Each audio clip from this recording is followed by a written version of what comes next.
Good morning, good afternoon, and good evening. Distinguished participants, welcome and thank you for joining the final session of this year's conference on peaceful maritime engagement in East Asia and the Pacific region.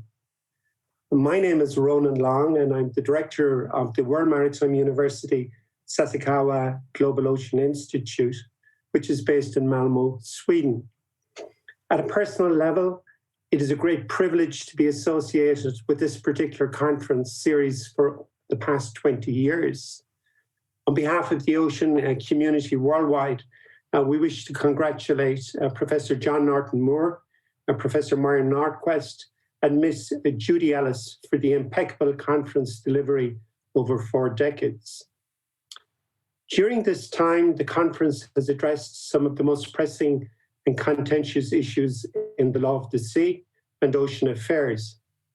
Professor Moore and Professor Nordquist are world leaders in all aspects of ocean law research, education, and capacity building in the true spirit of the Charter of the United Nations. Furthermore, they have done more than anyone else to ensure the United States will become party to the 1982 Convention on the Law of the Sea. Dare I say it, a battle yet to be won. Ladies and gentlemen, we take great pride at the World Maritime University that we co-hosted at the 43rd session of this conference on the subject of a new international agreement on the conservation and sustainable use of biodiversity beyond national jurisdiction. The conference proceedings of which are freely available online. We also wish the negotiators of this new international agreement every success at the forthcoming 4th session of the Intergovernmental Conference to be held at the United Nations this coming summer. Also today, we wish to thank our conference partners at the Japan Institute of International Affairs, at the United States Naval War College, at the Nippon Foundation, as well as the Ocean Policy Research Institute of the Sasakawa Peace Foundation. This past year has brought its own challenges for everybody in the ocean community. In this regard, we wish to commend the stellar work of both foundations in mobilizing resources in the global response to the pandemic, both in Japan and further afield. But despite all the technical difficulties, this year's conference has been a great success and has had close to 1,200 registered participants in 112 countries and from over 2,000 intergovernmental organizations. Special thanks to Ms. Shikata and Ms. Barijandi for all of their work in supporting Ms. Judy Ellis in organizing this inspirational conference program. Turning now to today's topic, issues arising out of climate change. Apart from the current pandemic, surely there is nothing more pressing for humanity in the 21st century. The second Global Ocean Assessment highlights that the world ocean is at risk, and we will lose many of the benefits derived from the ocean due to the adverse effects of human-induced climate change. The president of Mission Blue, Dr. Sylvia Earle, has since stated, and I quote, "This is the time to step back and dive in to really look at the problem, to look at the solutions, to see how the interests of humankind are so connected to the ocean." End of quote. We need to heed Dr. Earle's advice and build back better, build back more sustainably.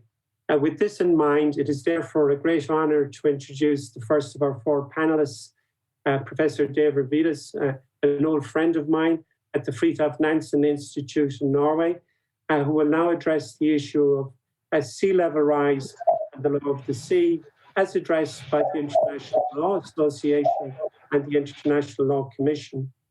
Professor Vedas, welcome. You have the floor. You have the screen. Thank you. Many thanks, Ronan, for this introduction. Very nice to seeing you here.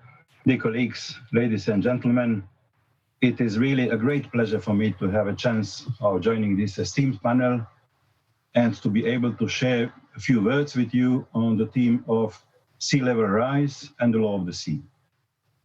The topic of sea level rise has already been introduced at this conference in panel 1 by Professor David Freestone and Professor Clive Schofield in their talk on archipelagic states and sea level rise.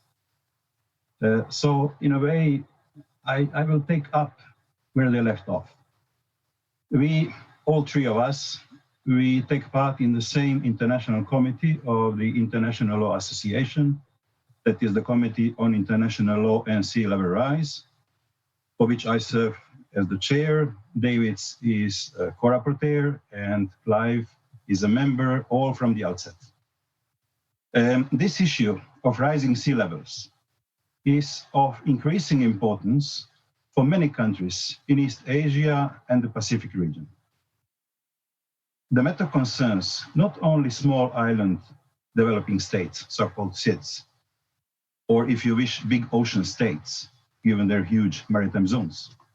The consequences of sea level rise will indeed impact also on other coastal states, especially those with low-lying coasts, and among them, the developing countries in particular. But also many developed countries are exposed. All those and other countries will have to face the effects of sea level rise. Regarding international law questions, the law of the sea issues are set to arise first, and they will arise in a variety of aspects. This is imminent. Findings and projections about sea level rise are by now well-established scientific fact, and I will not go really into elaborating any further details here. We all do know about the IPCC assessments, those contained in the 6th cycle of the IPCC. They have already been partly published and in the past 2 years, and all is due by 2022. So we will be seeing the 6th assessment soon. But what I would like us to look at in the next 20 minutes, well, 18 minutes from what I see, are not those changing facts, which are by now virtually impossible to deny, but the legal consequences of the changing facts in the law of the sea sphere.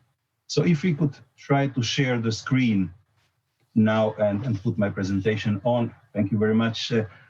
You see, what we have been seeing during the past few years is a change in how state practice has come to approach those law of the sea questions. This emerging practice, which now involves an increasing number of states, many of which are from this region, Pacific Islands in particular, has recently become far more synchronized and its language also more precise. Some of you who have consulted the program might have noticed that I have slightly modified the subtitle of my talk, so to include the notion of emerging state practice in it. I think that this recent state practice of some states is really very interesting to look at. So let me now show you only some representative samples, so to speak, of how the views of many coastal states have recently been presented. A prominent example is on the next slide. That is, you see here, it is an excerpt from a joint communique of a declaration adopted in August 2019 at the 50th meeting of the Pacific Island Forum at Tuvalu. You can see here that their emphasis is on a collective effort. There are 18 PIF members, 14 of which are UN member states, including New Zealand and Australia. The aim of that effort is, in short, to fix the limits of maritime zones ahead of sea level rise. A few months later, after this meeting, at the 6th committee deliberations in the United Nations in October and November 2019, this has been followed up by the Forum member states. But also some other coastal states have adopted a similar approach, as I will show.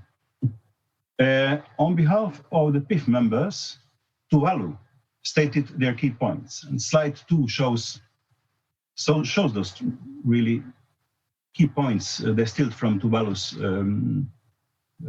statement in the UN.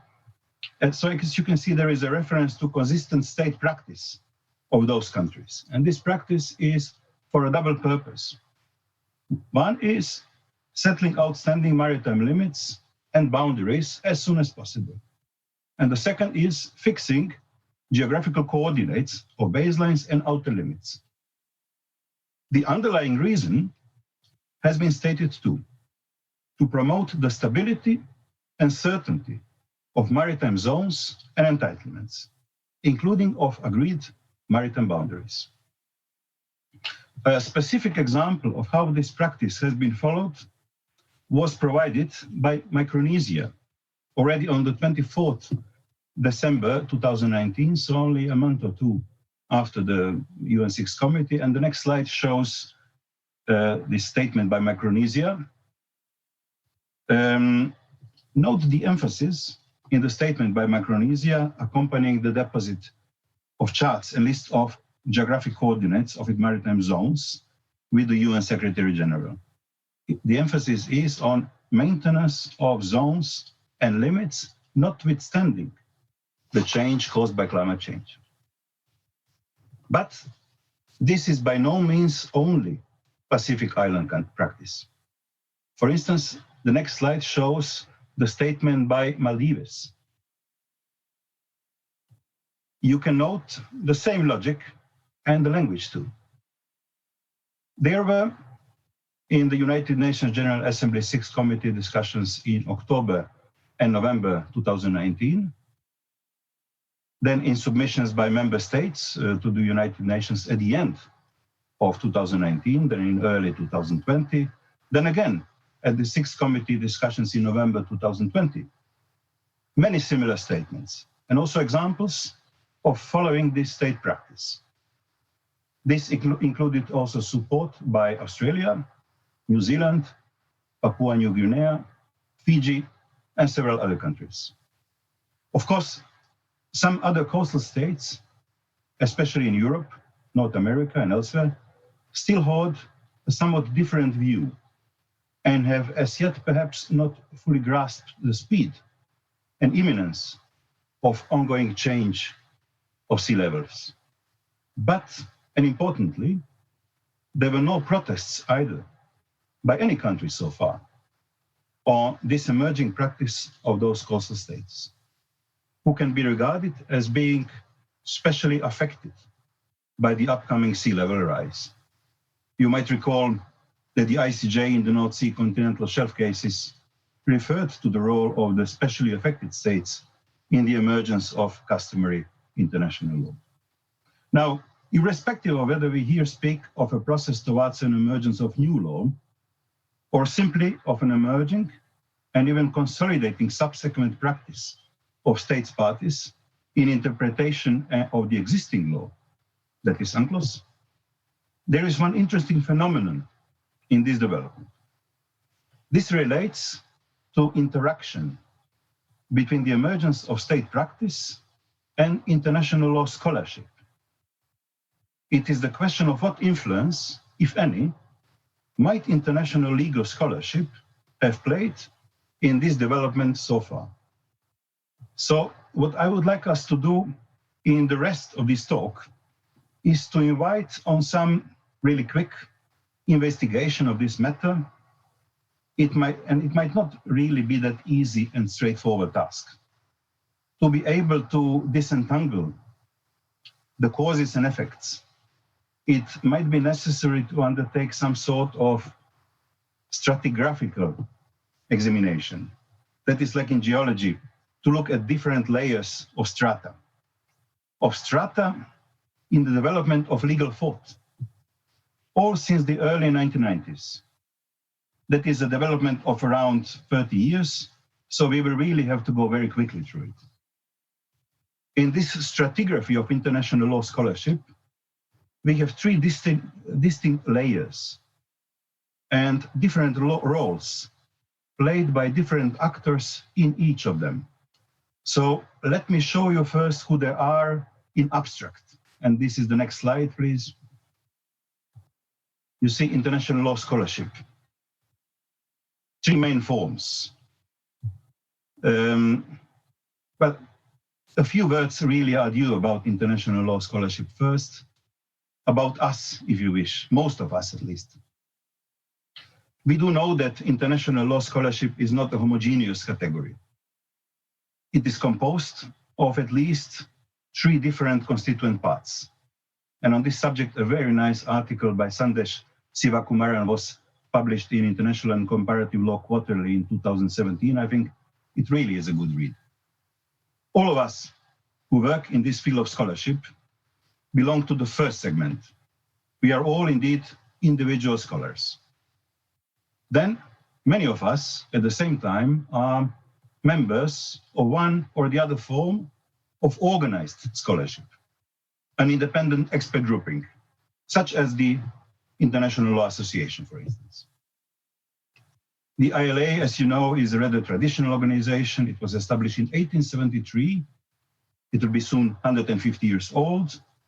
And through all this time, the objective of the ILA has been the study, clarification, and development of international law. The ILA fulfills this objective through the work of its various committees.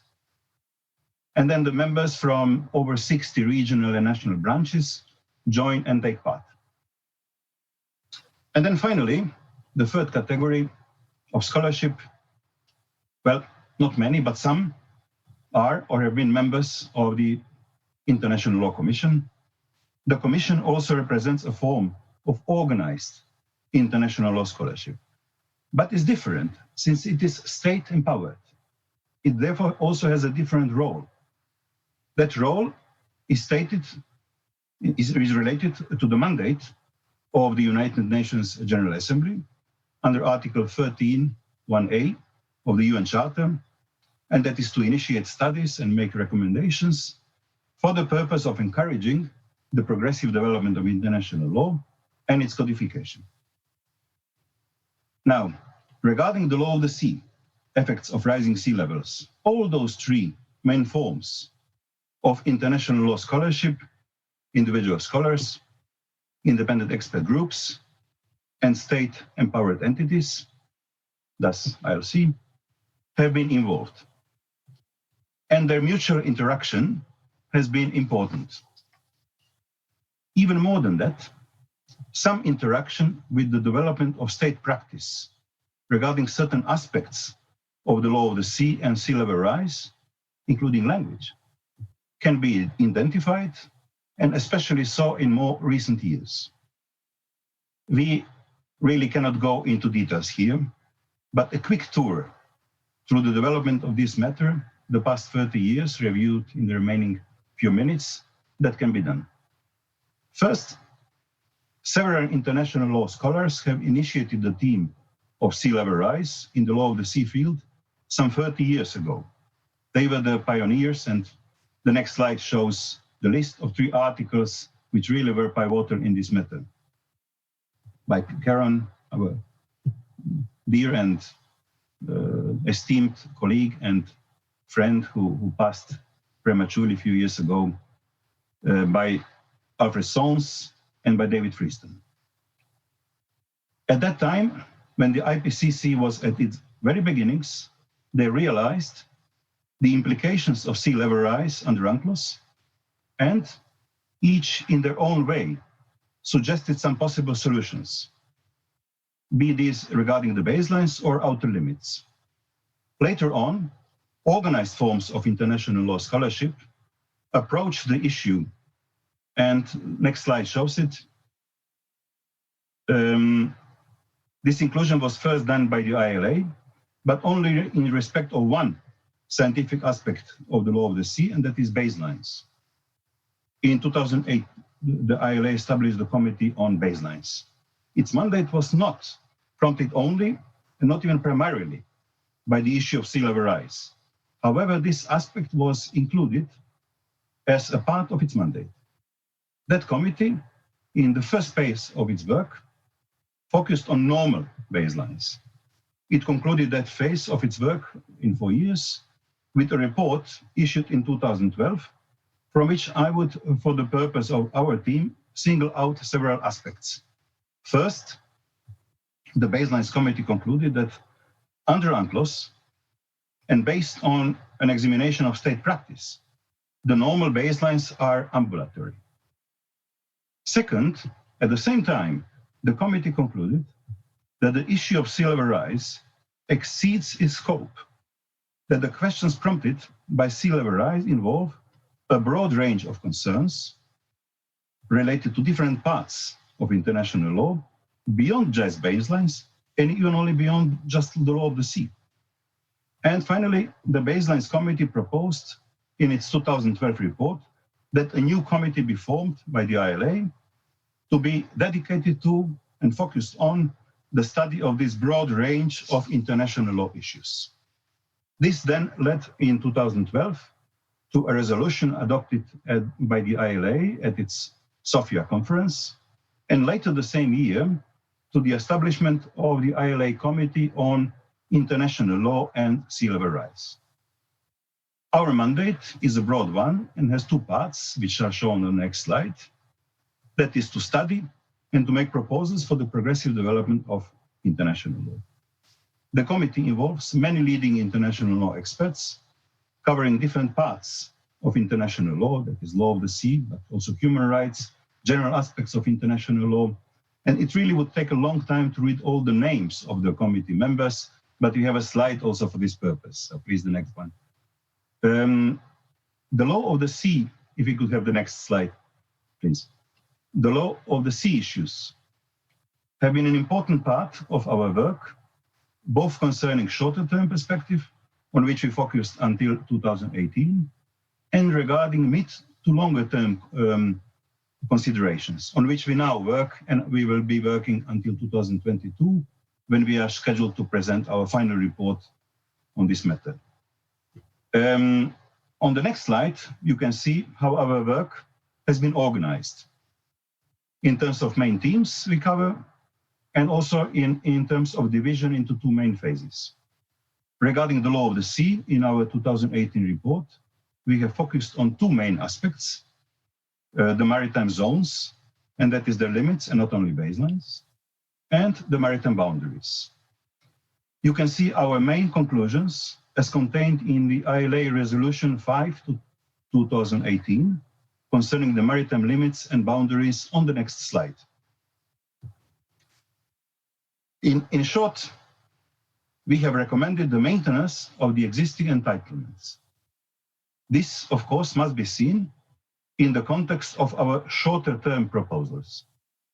However, what also must be seen and understood are the underlying reasons for this recommendation.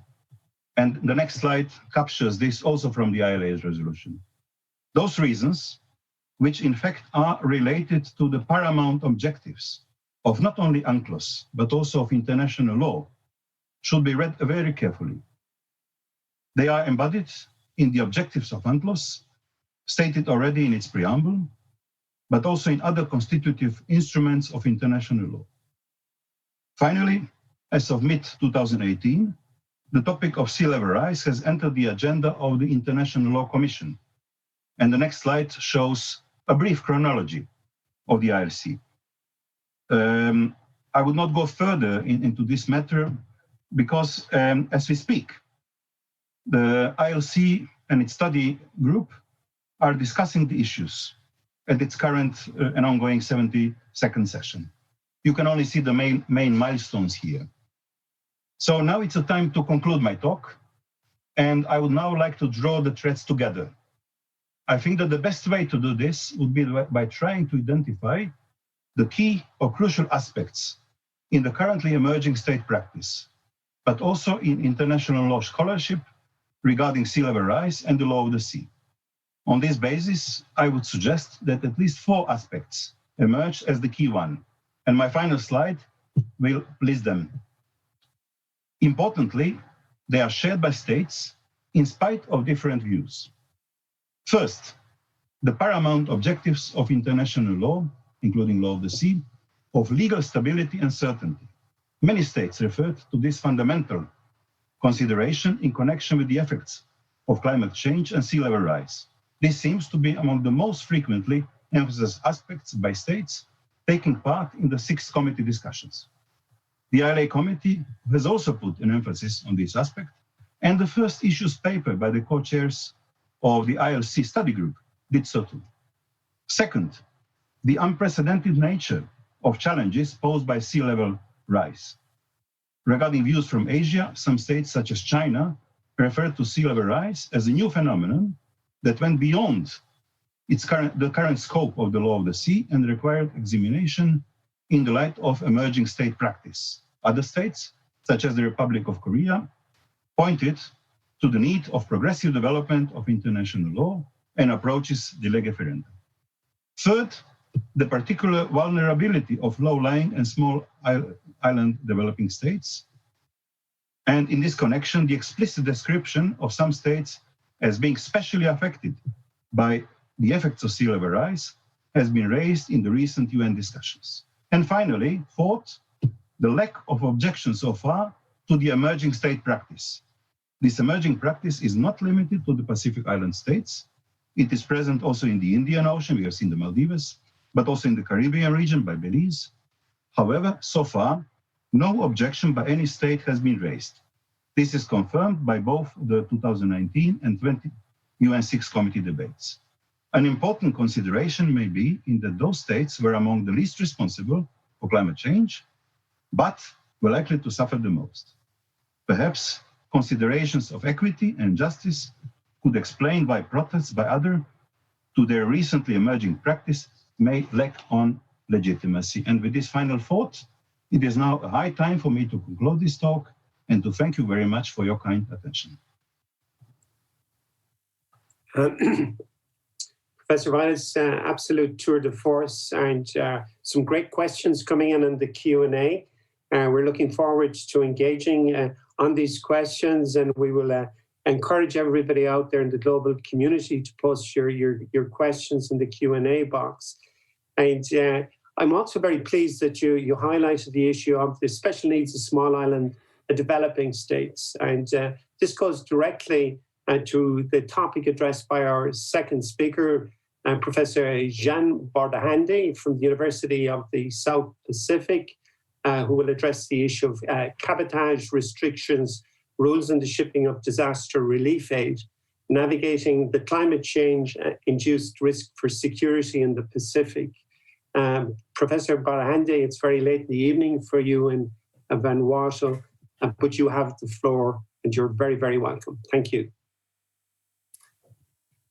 Good morning, good afternoon, good evening all. Thank you very much, Professor Long, for this very kind introduction. I'd like also to thank the organizer and host of this conference, and also the fantastic team that you have behind organizing everything and corresponding. So without any further ado, I am going to share my screen because I would really like to stay within the confinement of my allocated time without any pun intended. Now,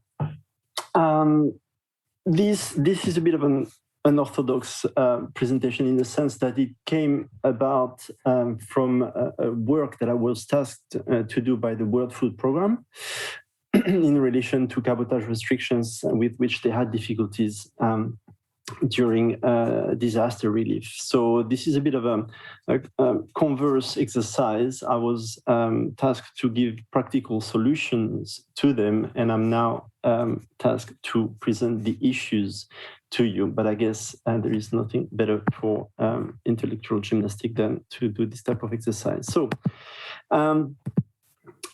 first of all, I'd like to start by explaining what cabotage is. It's actually a French term that was not planned.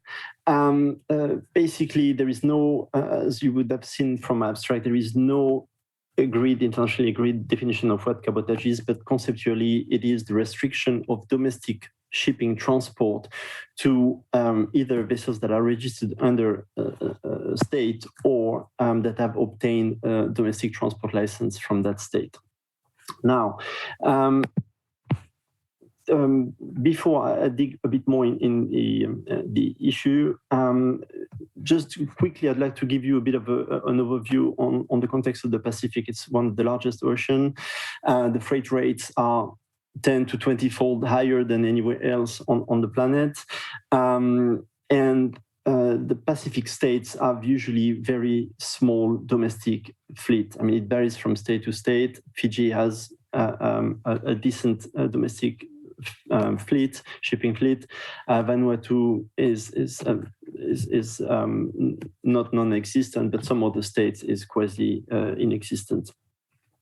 Now, what you have to understand is that at the time when a disaster strikes, and obviously I'm sure you have all in mind cyclonic events, but in the case of Vanuatu, for instance, we do have regular earthquakes, and we also do face the possibility of tsunamis. So when a disaster strike, what happened with cabotage rules in place, which is the case in the majority of Pacific states and the majority of states around the world, what happened then is that the international registered vessel that is bringing the aid cannot go to the domestic port or to the locally affected area because they do not have the license to deliver help basically locally. So that creates all sorts of logistical problems, particularly for organizations such as the World Food Program, which is why they approached me as a shipping lawyer to try to look into that. Now, the problem, just to give you a quick overview, but the problem goes obviously in the Pacific. I'm sure you've heard of the recent cyclones, Cyclone Pime in Vanuatu in 2015, created extensive damages. The more recent Harold and Nyasa cyclones also in Vanuatu, so two in the same year, category 5 cyclones, obviously. Winston in Fiji, Harold also went to Fiji and Tonga. So the problem is quite sizable. The Pacific is not the only area in the world affected by this type of disaster. Obviously, I'm sure you have all in mind the Katrina hurricane and the more recent hurricane in the US. But this type of issue also arises for tsunami. For instance, in the 2004 tsunami event, Indonesia did face cabotage restriction issues, and they since then did address that in 2007 by creating a law precisely organizing cabotage restriction rules waiver in those circumstances. So as I said, I'm a shipping lawyer. I'm not a public international lawyer. And so the first thing that I had to do was to try to classify and see where this issue under which hat or in which basket this type of issue was belonging. So after a bit of research, I understood that this is generally considered as an international disaster response law, which is a sort of subparagraph of humanitarian law. I just wanted to flag here the specificity to sort of restrict the ambit of this study in the sense that it is generally considered there's a consensus that IDRL laws require consent from the affected state, while in case of humanitarian law, when there is a conflict, there might be some exceptions. Again, I'm not a public international lawyer, but this was just to restrict basically the discussion. This research was quite multidisciplinary because beyond the fact that there was a public international aspect with this IDRL, this study very quickly I realized that beyond the cabotage waiver, if it was just a waiver that the World Food Program needed, then they just could ask the state. But in fact, it was a whole package that they needed in relation to the ship entry, in relation to the personal entry, in relation to the custom clearance of the good, in relation to the management of containers and so on. And so the whole study basically required multiple survey and study of different areas of the law.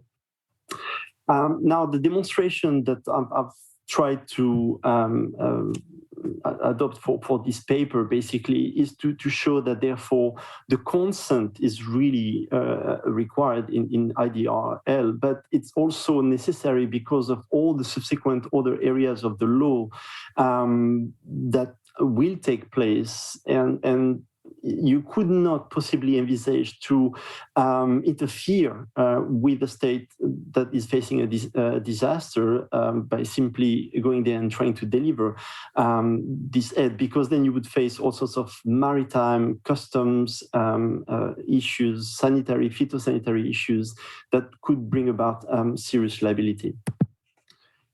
So as a typical civil law lawyer, because I won't be able to deny my legal heritage, I have chosen to present this paper in a classic Roman law way with two parts and two subparts, trying to create the tension between the waiver as a condition necessary to disaster relief, but with the waiver you don't go anywhere, so it's not a condition sufficient. Basically, you need the waiver for the cabotage, but you need consent also for all sorts of other things. And so in the first part, I've considered therefore the consent, the basis for the consent, what are the texts, and second subpart of first part, the need for cabotage waiver, how can that be organized practically? And the last two subparts in the second part, I've basically did a bit of a quick survey of the shipping regulation that would play at stake and the non-shipping matters that would be involved. So very quickly now breaking down, first of all, the text of reference in relation to IDLR. So there is clearly no treaty in the domain. There are some customary practice, mainly built by the Red Cross and Red Crescent. There are 3 UN resolutions, so Resolution 36/225, Resolution 46/182, and 57/150. There are a couple of model laws and IDRL guidelines. That was the bulk basically, but there is a consensus for requiring consent of the affected states. Where I did find some justification for a contentless approach, so basically an interference, even in case of IDRL.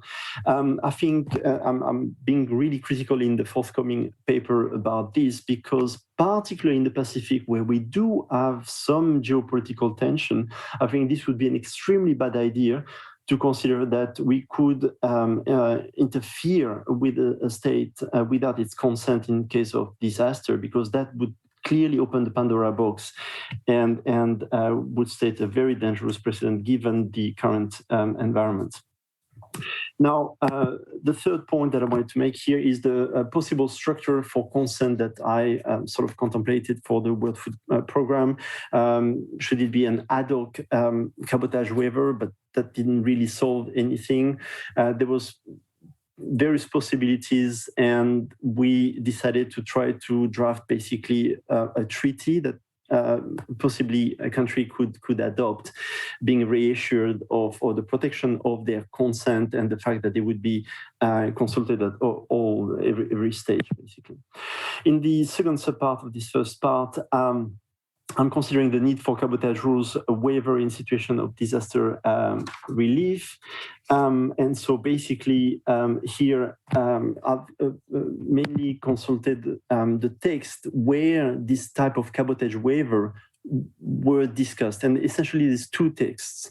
There is the first IMO convention on the facilitation convention, which is a very old maritime convention to facilitate maritime traffic. And in its annex section 7C, the possibility of cabotage waiver is explicitly discussed. It's the same with the Chicago Convention on Civil Aviation, where there is the same possibility discussed there, and in Annex 9, Chapter 8C.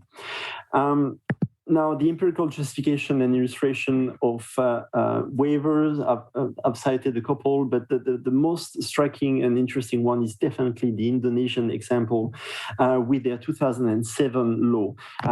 Obviously, the limitation here for this study is that this is an Indonesian law and it's applicable directly as a hard law in Indonesia, but it's a good model for the consideration of the type of issue and aspects that need to be taken care of in relation to delivery of disaster relief. The scope of the waiver, this is simply to say that, and it came from a very practical observation or request from the World Food Programme that arose from the PAM cyclone, where the World Food Programme wanted to use some barge, those big barges that were used in PNG domestic transport for mineral.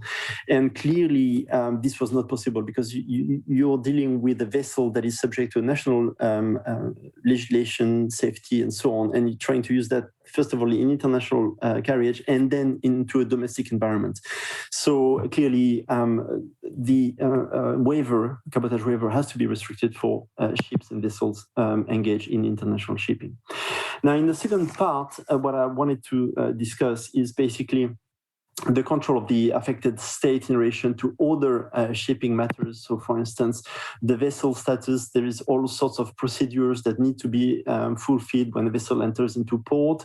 And usually it's a vessel open for international route. And here with the cabotage waiver, you all of a sudden allow a vessel, international vessel, to enter into a domestic port or maybe directly into a bay to provide relief. So the issue is, do we have privilege immunity? What kind of shipping rules or specific requirements do those vessels are going to have to satisfy to adapt to the local restrictions and so on? There is also the issue about the status of the crew.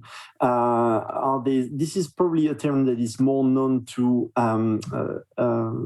organizations that are used to international disaster response in terms of the immunity of the staff, the liability for their actions, and so on. So this is something that is fairly well delimited compared to the rest. The third issue in relation to shipping matters is the one of shipping containers. So shipping containers, for those of you who might not know, every shipping container is registered, it has a registration number, and when they enter into a country, they are subject to transit rules. So you don't pay tax on the container itself. The container is not part of the cargo.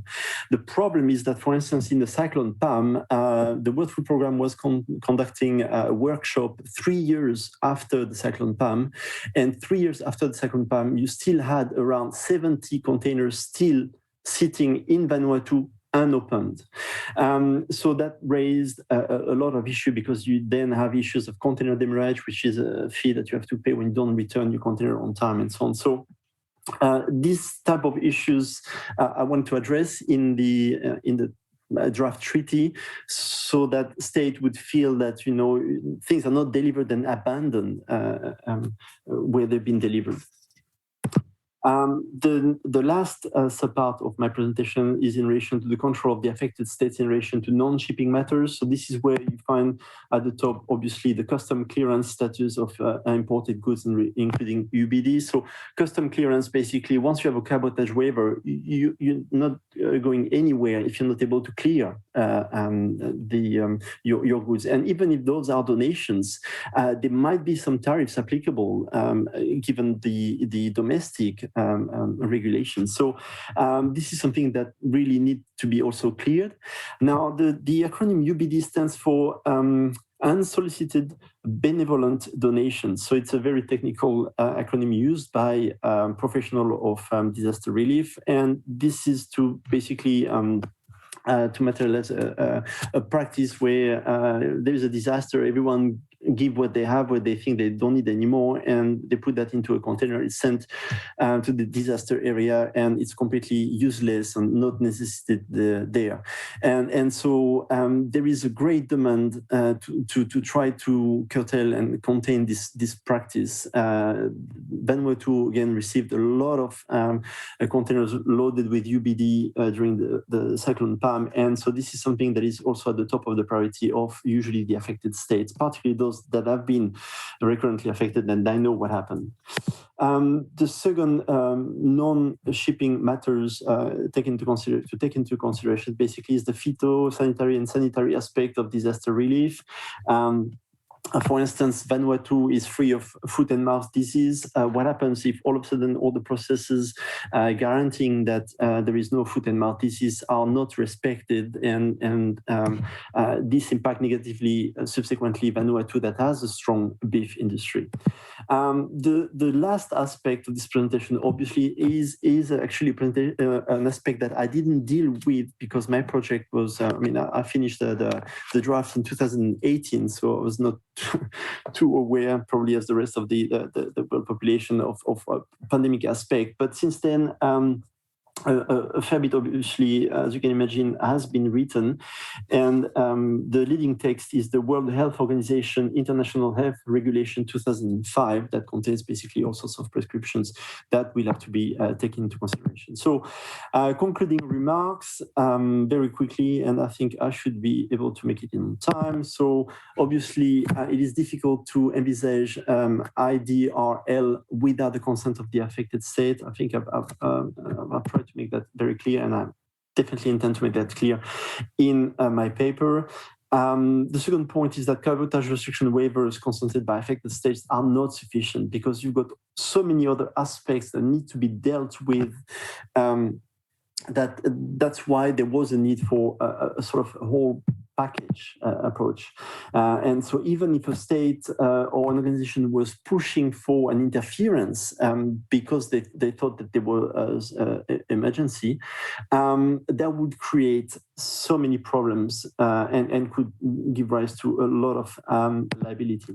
The next aspect is more in relation to how tangibly you organize that, because you would first have to have an authority that centralizes all the competence, the custom clearance, the entry of the vessel in the port, domestic port, and so on. So all of a sudden you need one point of contact. And most of Pacific states do have that. In Vanuatu, they call the NDMO, National Disaster Management Office. Every country has one, and this is really the point of entry for this type of procedure, most likely. On the other end of the spectrum, clearly there is a need for a disaster relief aid coordinator, and this is what the draft treaty that I worked on is trying to organize. It has its pros and cons. I'm not going to get into too much details here. The last important point is probably probably the cargo and person manifest that could be sent in advance when the vessel leaves the port of departure in a sort of CSI, container security initiative, where everything is sent in advance and approved by the affected states. So there is no surprise, and everything is vetted.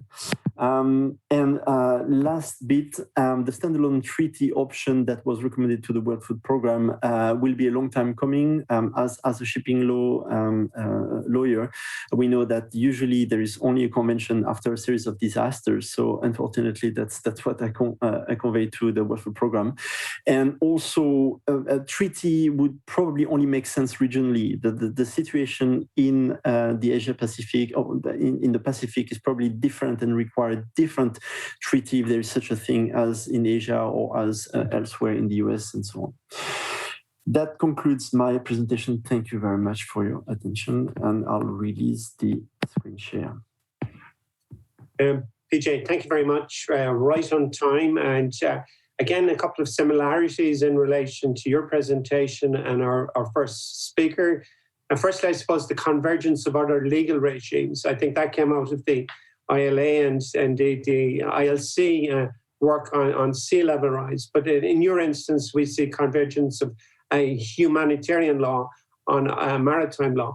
Also very interesting as well that we have regional state practice, and I think that's very important. I think it's quite significant that you highlighted there about the need for perhaps a regional approach. And of course, we need to come back to that and the questions and answers perhaps towards the end of the session. Without further ado, I'd like now to turn to our third speaker, Professor Naoki Watasuki from Meoka University, who will address the issue of the regime interaction between the law of the sea and the law of climate change. And Professor Iwatasuki, you're very welcome, and you have the floor. Thank you, Professor Long, for your kind introduction. And firstly, I'd like to extend my gratitude to the organizers of this conference for inviting me to participate. And I'd like to thank all the participants for attending this session. I'm very, very glad to be here online with you today. Now, I share the screen to show PowerPoint slides. And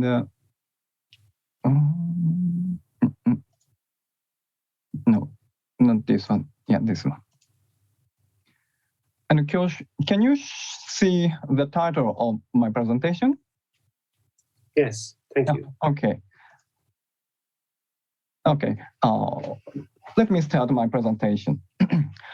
In my presentation, I will approach our theme, issues arising out of climate change from a little bit theoretical point of view, and discuss, take up collaboration and coordination between the law of the sea and the law on climate change, focusing on their possibilities and limits.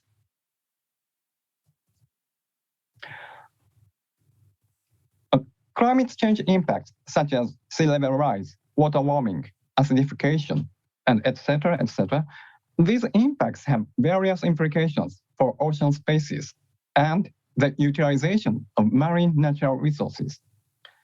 Considering these impacts, the law of the sea, embodied principally in the United Nations Convention on the Law of the Sea, UNCLOS, it must be implemented to protect the marine environment and adapt to changing ocean conditions.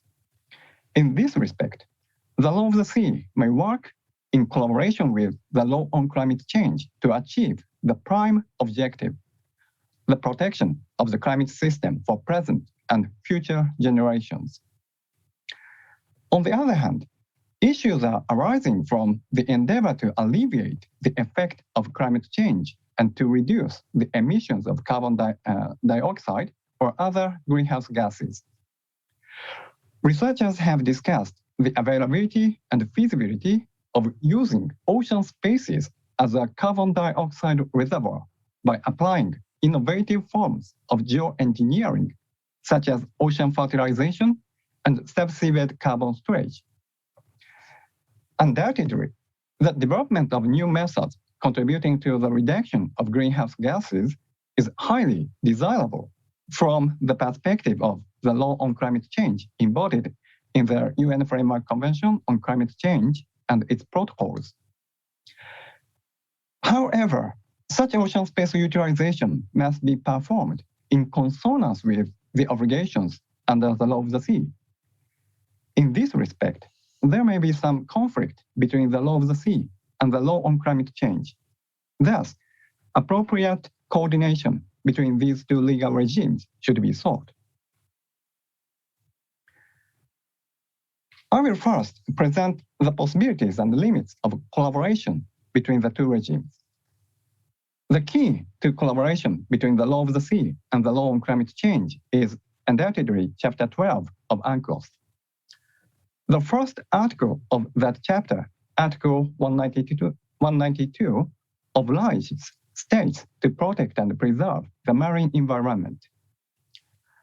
Under this general obligation, Article 194, Paragraph 1 specifies that the states shall take all measures necessary to prevent, reduce, and control pollution of the marine environment from any source. Additionally, Paragraph 3 of that article says that measures to be taken by states pursuant to Chapter 12 shall deal with all sources of marine environmental pollution. This includes, inter alia, measures designed to minimize toxic, harmful, or noxious substance release from land-based sources. Based on these provisions, some authors maintain that the states are obliged to take measures to control and regulate the activities contributing to climate change. For example, one author contends that under Articles 192 and 194 of UNCLOS, states are obliged to control and reduce carbon dioxide emissions from any source likely to pollute the marine environment and cause harm to other states. Well, as argued by some authors, Articles 192 and 194 may represent the legal basis for the encouragement of states to conduct further efforts toward more efficient reduction of greenhouse gases. However, one may question the precise substance of the obligation at issue. The arbitral tribunal in the South China Sea arbitration noted that the obligation under Article 192 and 194 is an obligation of conduct requiring the due diligence by a state not only to adopt appropriate rules and measures, but also to ensure a certain level of vigilance in their enforcement and the exercise of administrative control. Well, so far so good, but what actually matters is the level of vigilance regarding the reduction of carbon dioxide emissions required to mitigate impacts of climate change on the marine environment. And on this point, it is suggested that the law on climate change is relevant and that the Paris Agreement sets a standard for giving effect to the obligation under UNCLOS. According to this argument, the Paris Agreement indicates the necessary measures related to greenhouse gas emissions, and as such, it constitutes the generally accepted international rules or standards for that purpose. Well, assuming that the impacts of climate change, such as water warming and acidification, constitute pollution as defined by UNCLOS, Article 1, Paragraph 4, well, assuming that they do, one may agree with that line of thought. However, in my opinion, it is necessary to note one caveat.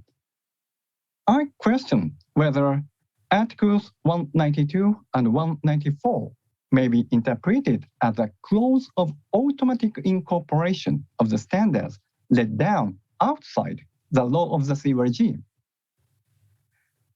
UNCLOS has such incorporation provisions, for example, in relation to the laws and regulations on shipping and marine transportation. And admittedly, Article 212 under Article 12 appears to be similar in that it requires states to take into account internationally agreed rules, standards, and recommended practices and procedures in adapting laws and regulations with respect to pollution from or through the atmosphere. However, the phrase taking into account in Article 212 is the weakest of the qualifications used in relation to the obligations of states regarding internationally agreed measures. Furthermore, the level of vigilance for the prevention and mitigation of the impacts of climate change on the marine environment is not necessarily the same as that set out by the law on climate change. More precisely, even if the law of the sea and the law on climate change commonly oblige states to seek to alleviate the impact of climate change to protect the environment, the required level of vigilance for that purpose may be determined differently within the respective regimes.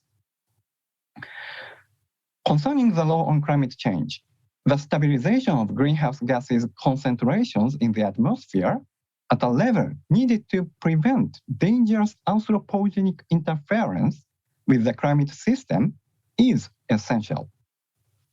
However, what is at stake for the law of the sea is to promote the protection and preservation of the marine environment together with the equitable and efficient utilization of the ocean spaces and their natural resources.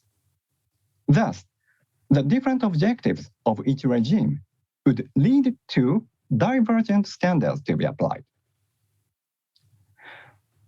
Having said that, I do not intend to emphasize the problem of fragmentation resulting from the distinctiveness of each regime.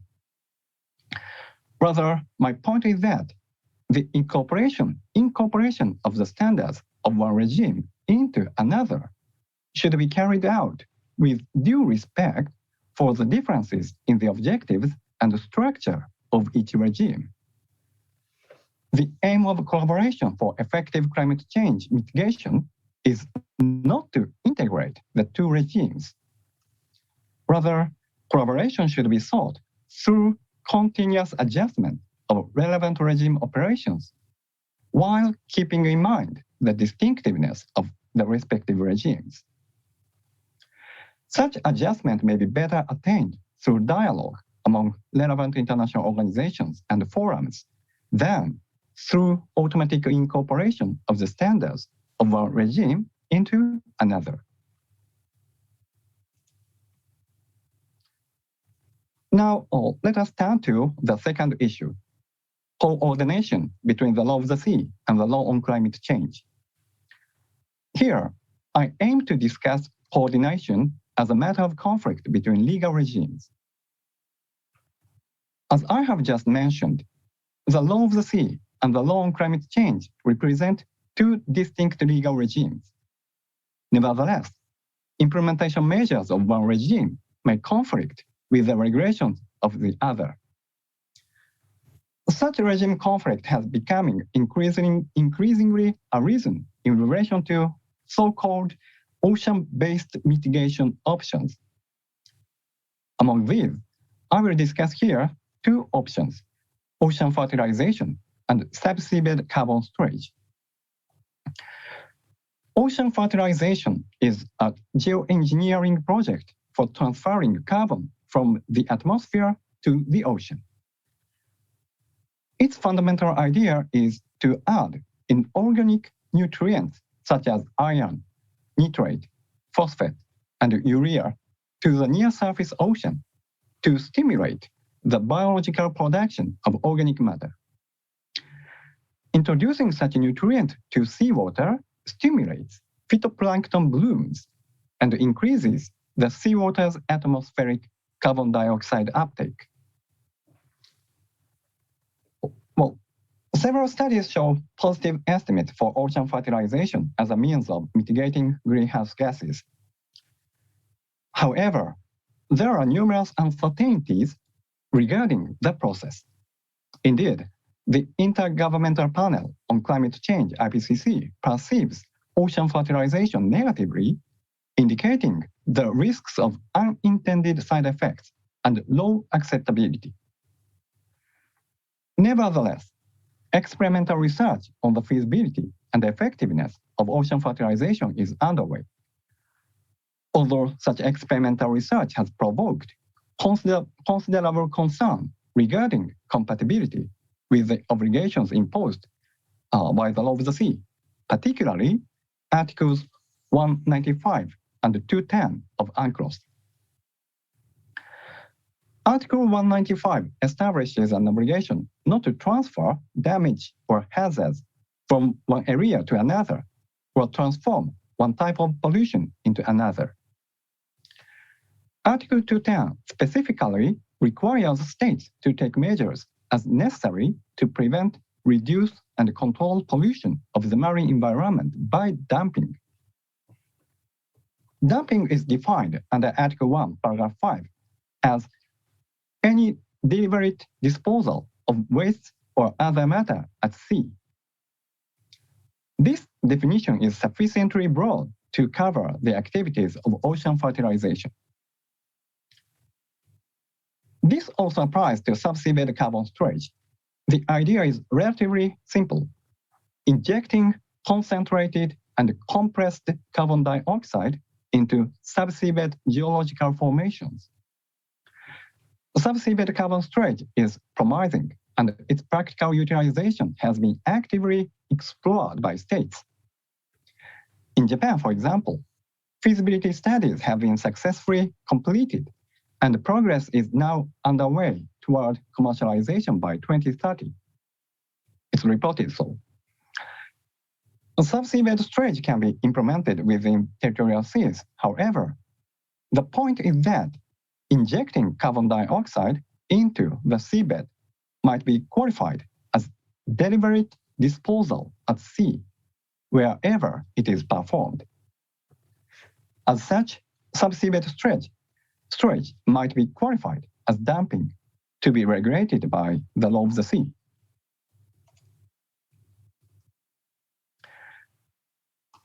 If these ocean-based mitigation options for disposing of carbon dioxide are indispensable for attaining the objective of the law on climate change, the law of the sea should be interpreted or, if necessary, revised to accommodate those novel methods as long as they are proved to be acceptable in the light of the precautionary approach as adapted in the law of the sea.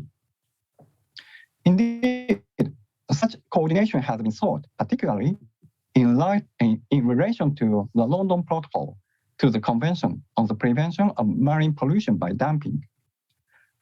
Under the London Protocol, any deliberate disposal into the sea of waste or other matter is prohibited as dumping, except those listed in Annex 1 to the protocol. In response to the growing interest in subseabed storage, the amendment of Annex 1 with a new item reading carbon dioxide streams from carbon dioxide capture processes for sequestration was proposed and adopted in 2006 at the first meeting of the contracting parties. This amendment opened a legal avenue for subseabed carbon storage, subject to the permit procedure under Annex 2. Importantly, permissible carbon storage under this amendment is limited to the disposition into subseabed geological formation only, not into other ocean spaces, such as water column above seabed. Regarding ocean fertilizations, a more cautious attitude has been observed. At the third meeting of the contracting parties in 2008, a resolution regarding the regulation of ocean fertilization was adopted by consensus.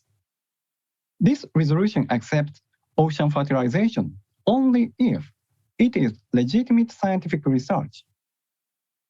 Proposed projects are to be scrutinized following the assessment framework established by the 2010 resolution adopted at the fifth meeting of the contracting parties. If approved as legitimate scientific research, implementation of the project is regarded as a placement of matter under Article 1.4.2.2 of the London Protocol. It is noteworthy that the 2008 resolution also specifies that, I quote, "Given the present state of knowledge, ocean fertilization other than legitimate scientific research should be considered contrary to the aims of the protocol and not currently qualify for any exemption from the definition of dumping of the protocol." End of quote.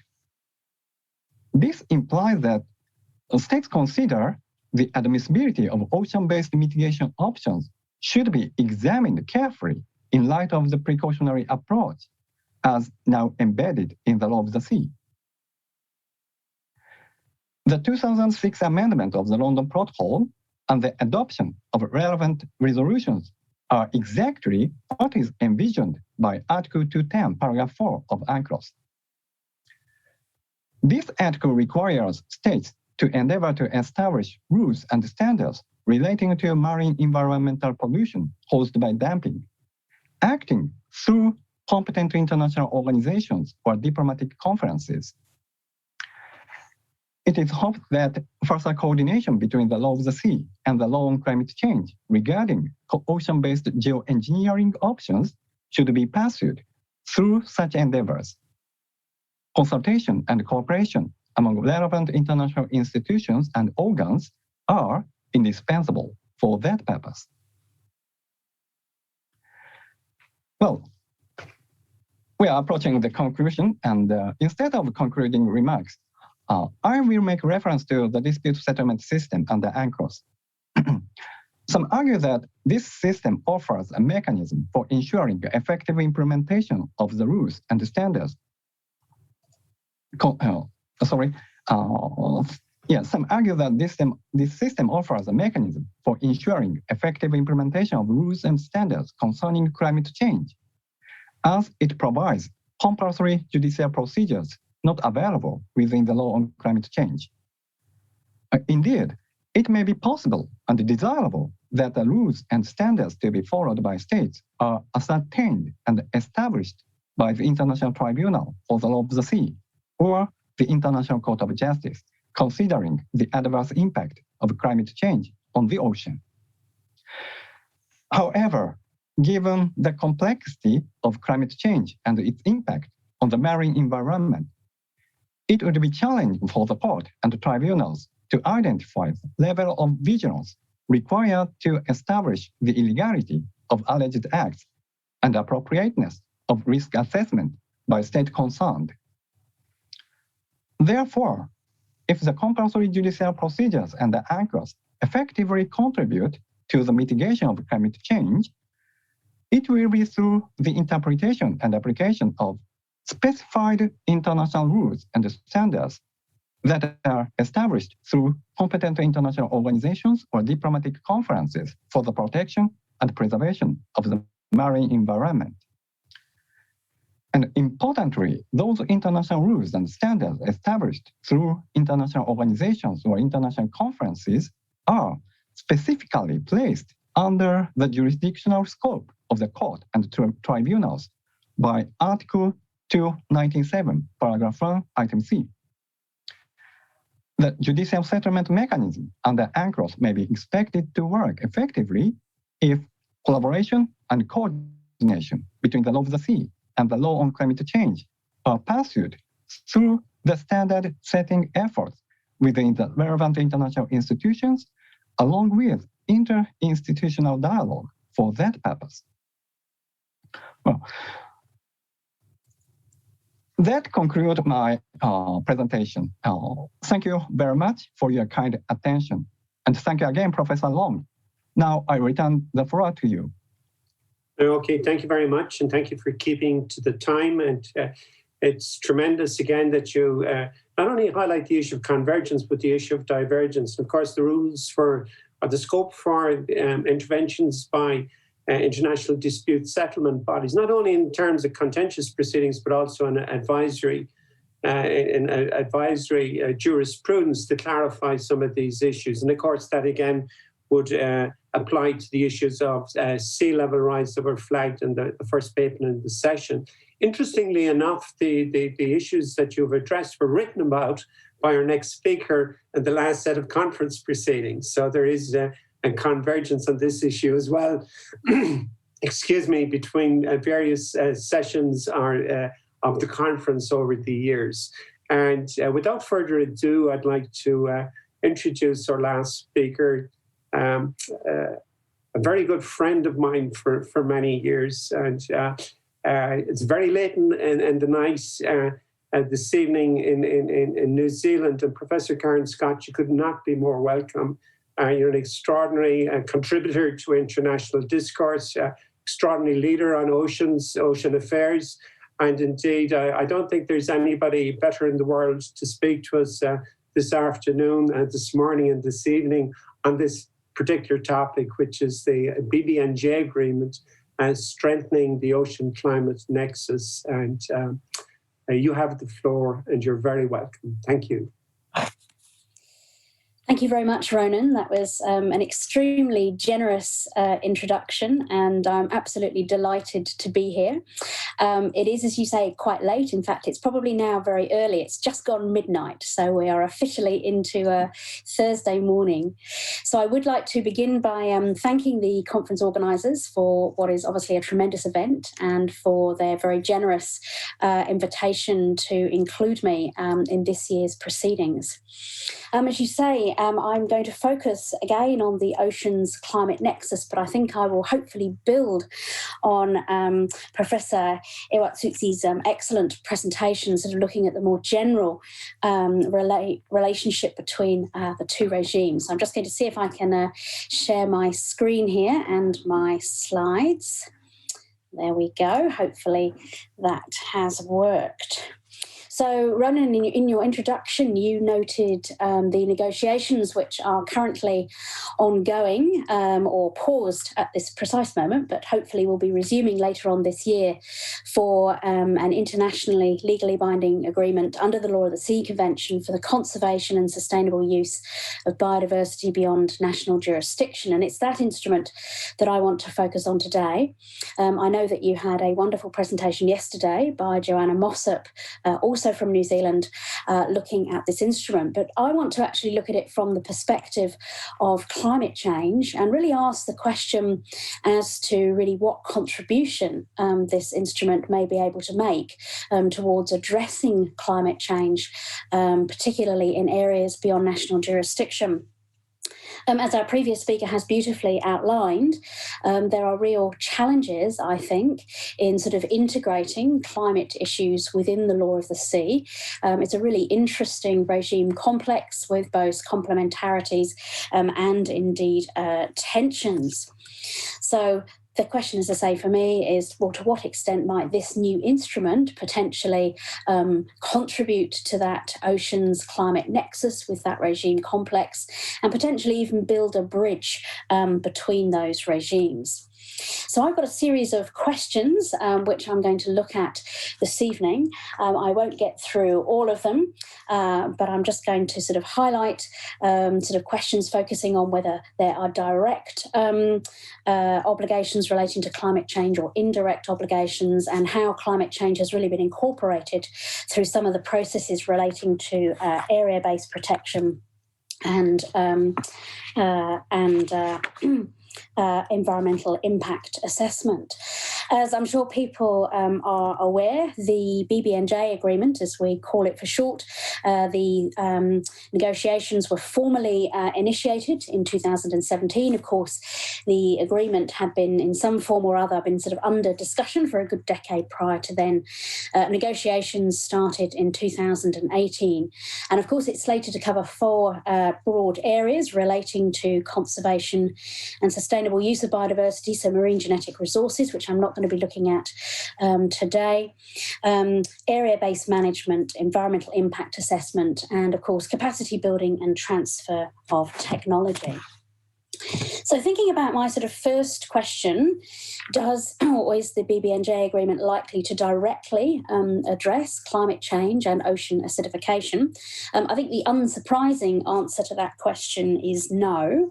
The BBNJ agreement is intended really to work alongside other regional and sectoral agreements, and that would include the climate change regime. And there's never been any serious discussion that we should actually use this instrument to actually directly regulate climate change or activities associated with climate change.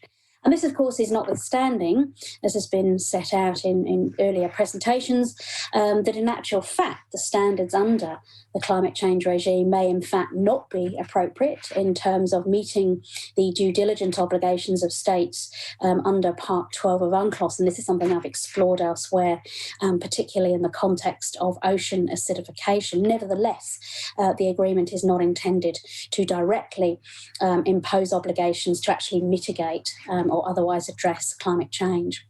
Similarly, with respect to geoengineering, which again was talked about so eloquently in the last presentation, we of course have the London Protocol, which addresses geoengineering, but what we don't have is a more general regime applying to a whole range of geoengineering activities in the ocean. And again, there's not likely to be any direct regulation of geoengineering, although, of course, indirectly, the provisions relating to environmental impact assessment and area-based protection will certainly be relevant. Nevertheless, there are 4 specific references to climate change and ocean acidification within the current draft of the BBNJ agreement. So that is the November 2019 draft. First, in the definitions section, or the use of terms, cumulative impacts is currently defined to include climate change and ocean acidification as part of that definition. And of course, you'll see there that it's in square brackets, which means it is yet to be agreed to. Ecosystem resilience is identified as a general principle or approach to guide the application of the agreement, and ecosystem resilience is articulated in terms of resilience to the adverse effects of climate change and ocean acidification.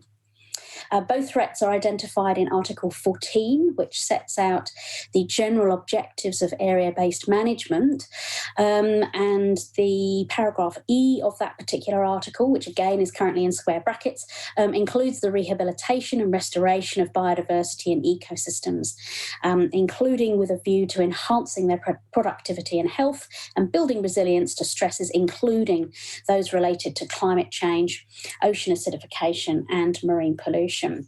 And then finally, Annex 1, the entirety of which is in square brackets, which sets out indicative criteria for the identification of areas which might be protected, include vulnerability, and again refer expressly to climate change and ocean acidification.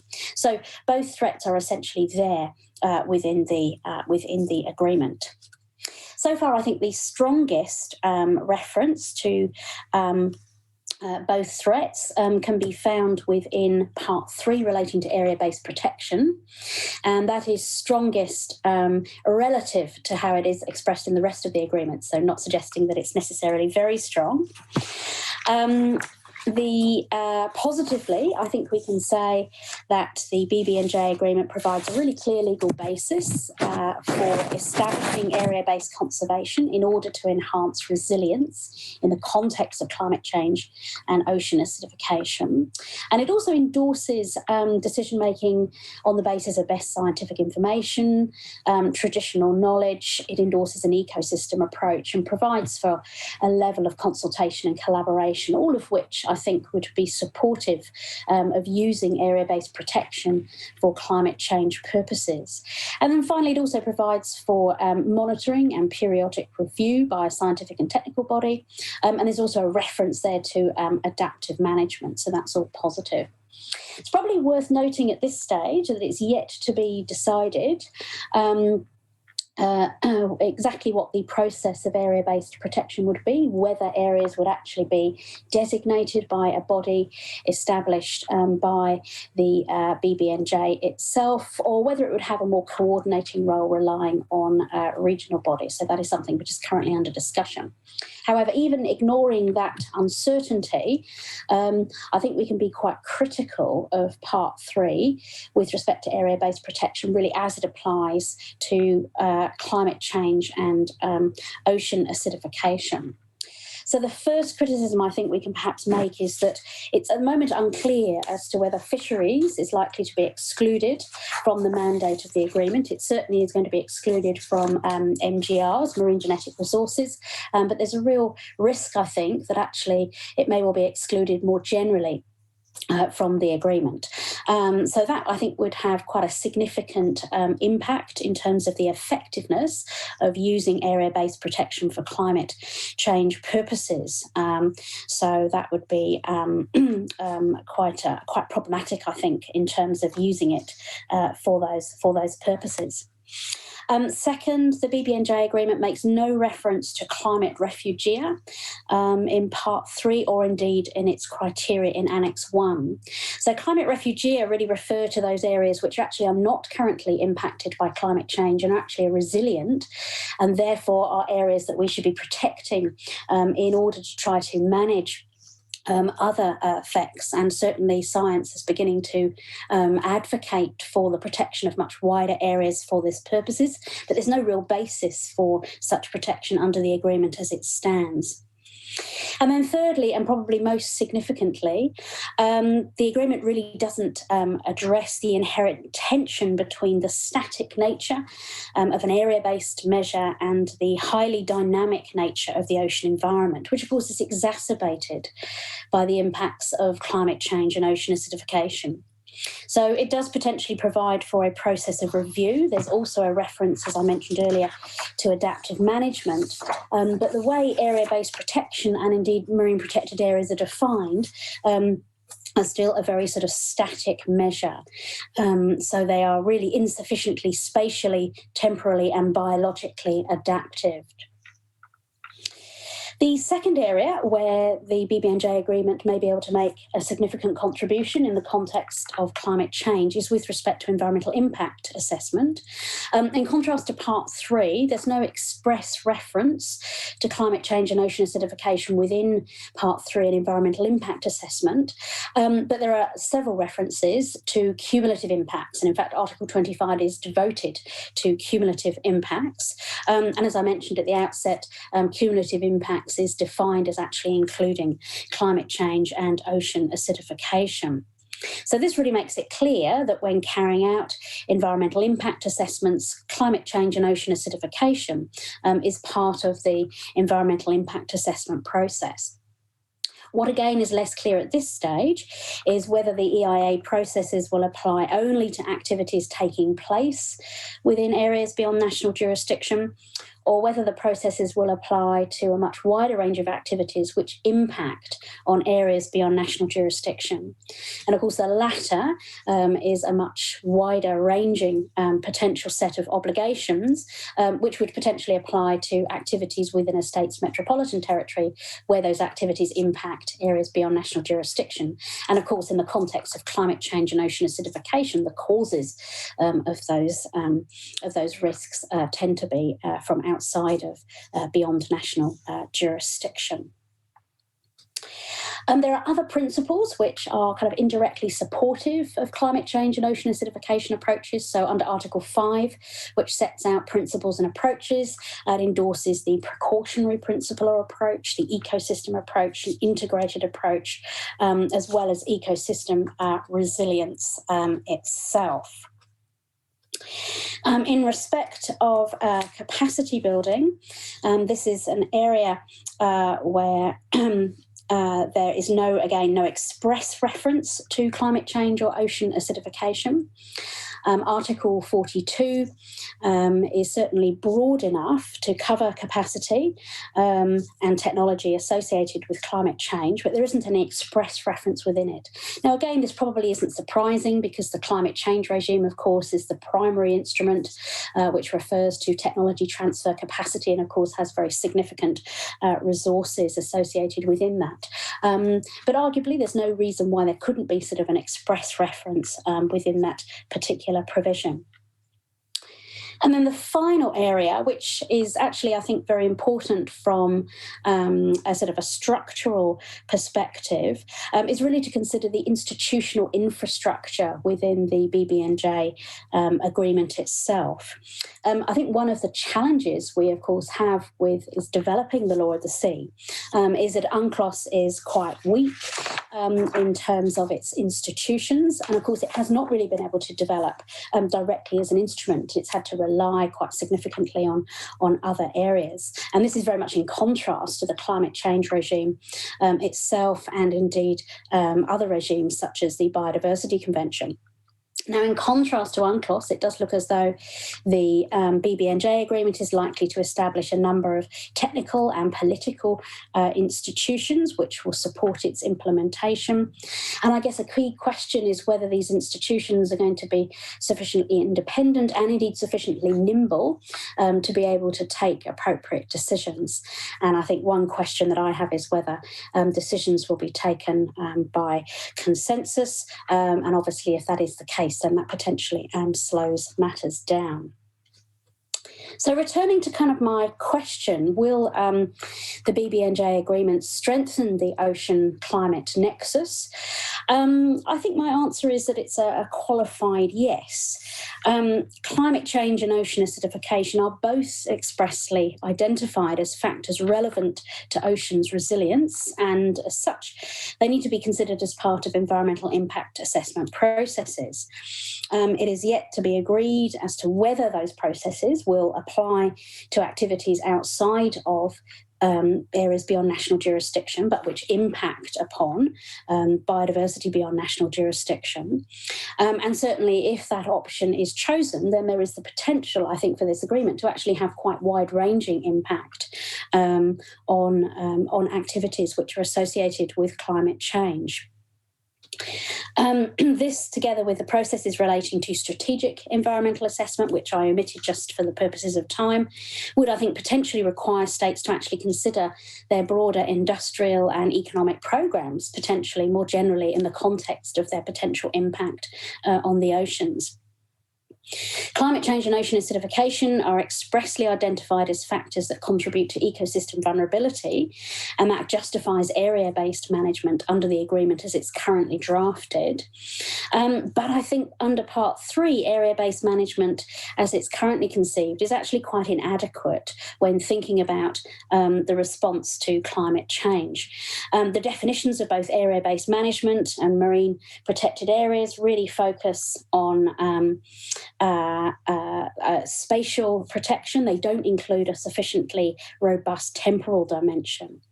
And moreover, while Part 3 does provide for processes of review and revision, and although it's acknowledged at this stage, we're not quite sure how the area-based management processes will work, it's unlikely that the processes are going to be sufficient to respond to the very dynamic nature of area-based protection. And I think this represents something of a bit of a lost opportunity in terms of really allowing the agreement, or at least developing the agreement, to respond to the very latest in science in this basis, scientific and ecological thinking. And I think finally, area-based protection is conceived of in quite narrow terms. So as I say, the focus is on currently vulnerable areas as opposed to refugia or areas which may well become vulnerable in the future. And of course, more generally, if fisheries are excluded from the BBNJ agreement, then I think this inevitably limits the application of a holistic approach, and that limits really the resilience approach. And I think while climate change and ocean acidification, while they're expressly identified as cumulative impacts and as factors that contribute towards ecosystem vulnerability, neither threat is front and centre of this agreement. So it certainly doesn't contribute towards obligations to actually mitigate carbon dioxide and the causes of climate change, and it doesn't address the regulatory lacuna with respect to ocean acidification, and it doesn't appear to directly regulate ocean geoengineering. So it essentially provides sort of an indirect means to sort of address climate change. So I think my conclusion would be that the BBNJ agreement would certainly have a potential to play quite an important role in the climate change regime complex, but not necessarily at this stage operate as a really good bridge between the law of the sea and between the climate change regime. And I would just like to end on a bit of a caveat. And I don't normally like to end on a negative note, but I'm going to end on a little bit of a negative note for the purposes of this presentation. If you have a look at the draft text of the BBNJ agreement, you'll identify a startling amount of that text in square brackets. There's an enormous amount that has yet to be agreed upon. And actually a cursory survey of many of the textual proposals submitted by delegations would potentially water down a lot of that draft text which is currently in place. So I think there's a real question mark in terms of even the contribution which I've outlined as to whether that is going to actually make it into the agreement. And I've just, on the final slide here, I've just put two screenshots from two states, or at least the European Union and indeed Korea, so an international organisation and a state, both of which essentially would take out cumulative impacts, or would take out the reference to climate change and ocean acidification and cumulative impacts. And of course, if that were to occur, then the risk that would take that out of the environmental impact assessment process. So I think there is quite a question mark as to the potential contribution of this agreement. But nevertheless, the potential is there at the moment. So I'm hoping I have finished within time, and I'd just like to say thank you very much to you, Ronan, and to the organisers, and I look forward to your questions. Yeah, of course. And Professor Scott, thank you very, very much, and particularly for staying up so late this morning in New Zealand, and for sharing your insights. And of course, we would plead to the international community to support this process and to engage with the Intergovernmental Conference, and of course in due course to sign and ratify the agreement. So it's a pleading from our side. We're obviously a UN-based body, so we're very cognizant of that. We do have some time for questions, and we've had a lot of questions. So I'll start out with the first question for you, Davor, which is what can be the possible procedures to fix the baselines for the small island countries against the subsiding islets? It's a technical question on procedures. Davor, please. Thank you very much, John. And it appears as a technical question, and then it goes into substance, really. So I'm grateful for this question. And essentially, as you have seen, there are two different clusters, I would say, of procedures, and they relate to two different key issues here. One, and they have been very nicely identified in the UN Sixth Committee discussions in the last year or two. One broad issue area is the maritime boundaries, the settling of maritime boundaries. And you have seen this statement, which I've shown by Pacific Island Forum, but also by some other states, where they ask for, and there is a process of settling maritime boundaries. On a quick note, really. Here, there is a general agreement among not only those countries really concerned, but others on the finality of maritime boundaries. And this has been explicitly confirmed by many states in the last year or two in those discussions. So that is one thing. The other thing really is this procedural issue of baselines, but also outer zones or outer limits of the zones. Now, here there are two views on how the procedure would function. One could be called, I would say, fixed notifications by the countries of the Pacific, by some other low-lying countries. So what they do really is they point to the emerging practice of submitting coordinates, of geographical coordinates, and then accompanying them on the deposit with a statement towards their finality. But then, of course, there is another view, and this has been explicitly stated by countries like the UK, USA, the Netherlands, and others, that the baselines are ambulatory.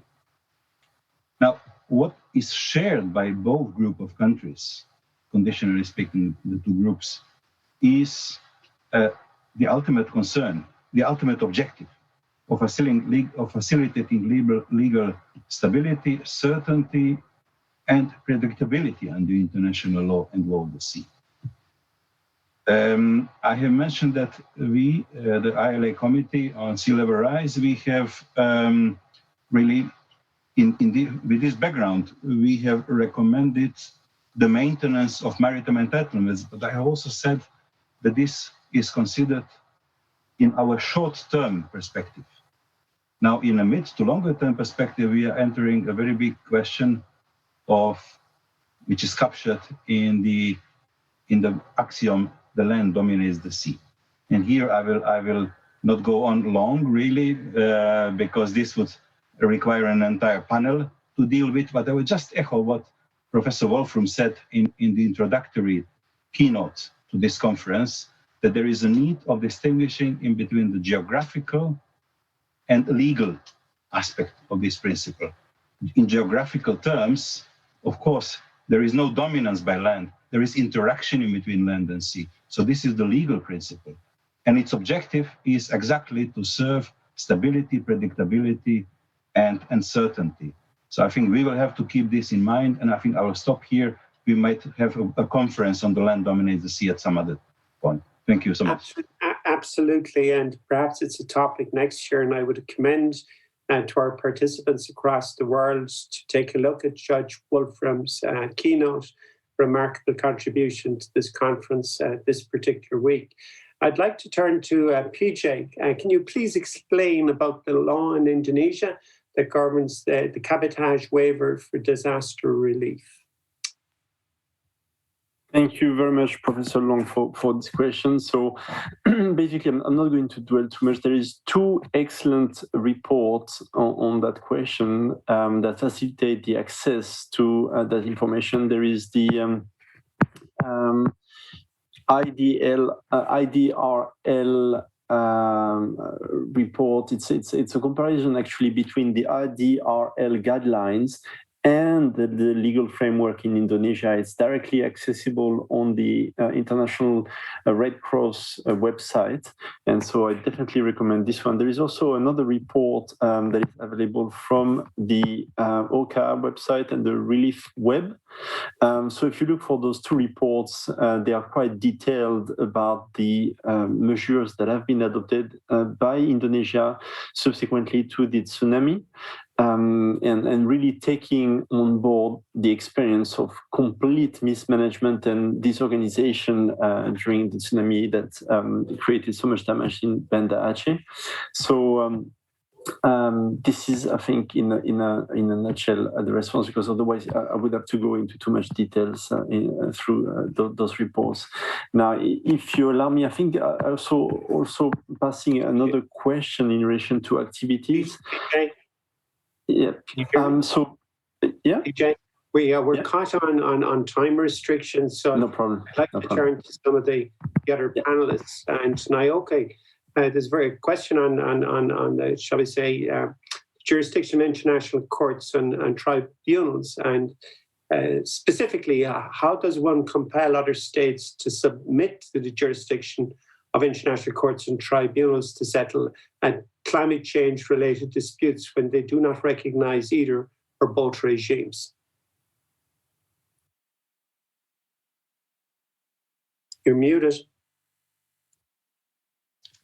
I will be very short. We have run out of time.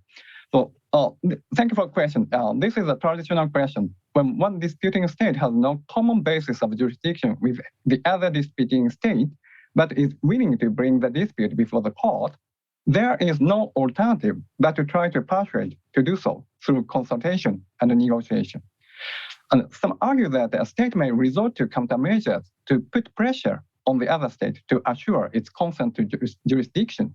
But I think that option is exceptional, and it may be available only when there is high probability of irreparable prejudice or serious risk of aggravation of dispute. And this is my interpretation of the RLC's position that presented as Article 52, Paragraph 2, concerning the procedural condition on countermeasures. Thank you. Okay, thank you very much. And I'm acutely aware of the timekeeping this afternoon. I think we're on track. I'd like to thank the panelists. It's been an extraordinary contribution. And of course, it shows the importance of the international rule of law as it applies to the oceans, and indeed the convergence of other fields of international law. And of course, we've addressed both directly and indirectly issues of biodiversity. We've addressed the issue of convergence between the climate regime and the Law of the Sea Convention, and of course the issue of disaster relief and humanitarian law. And of course, as stated earlier on, and I think it's coming across in all the presentations, including on Professor Scott's presentation, about the human rights dimensions to ocean space and the restoration of a healthy ocean in light of human-induced climate change.